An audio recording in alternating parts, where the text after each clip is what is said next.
At last, Samsung is finally bringing the most requested feature on a Galaxy S flagship phone. And no, I'm not talking about the headphone jack that's long dead. This is the birth of what could be the most versatile camera video experience on a smartphone. I can't believe iSuniverse kept this information till the last moment, but pretty much Galaxy S24 Ultra will be Samsung's first flagship phone that can shoot 4K 60fps video and allow you to switch all the lenses simultaneously as you're shooting the video, not just the back cameras but even to the front camera, making it the most versatile 4K 60fps video recording on a smartphone. This is something that I personally wanted to see for so long because I shoot in 4K 60fps mode all the time and I think this is the best mode on the Galaxy S24 Ultra. But the problem was we couldn't switch lenses in this mode, but now this is being fixed. You'll be able to switch to any of the lens, whether it's ultra wide or that 5x zoom, or even switching to the front camera while on 4K 60fps mode. Now this is not the only good news we have. It turns out Galaxy S24 Plus will utilize Snapdragon 8 Gen 3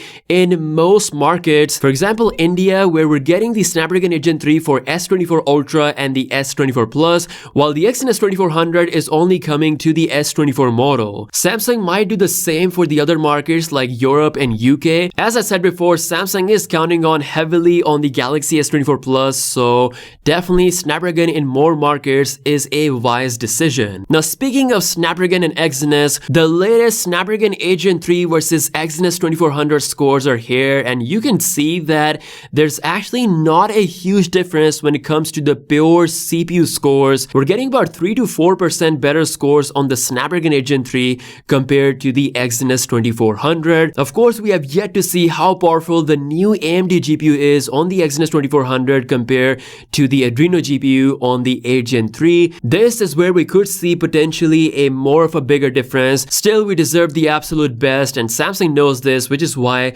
we're getting Snapdragon 8 Gen 3 on most models of the S24 Plus and all models of the S24 Ultra, giving Exynos 2400 major lead to the vanilla Galaxy S24 model. Now last but not the least, here we have the online colors for the Galaxy S24 Ultra. I can't show you guys the exact full renders for obvious reasons, but just to give you guys a quick idea of what colors you should expect for the S24 Ultra. Some people were not happy because Samsung has turned the red into more like an orange color, which honestly doesn't look bad at all in my opinion. Again, we'll see how these devices will look officially in real life. Let me know what you think about these in the comment section below. That's all for this video. Let me know your thoughts in the comment section below. Make sure you subscribe for all the coverage. As always, I'll catch you in the next one. Peace out.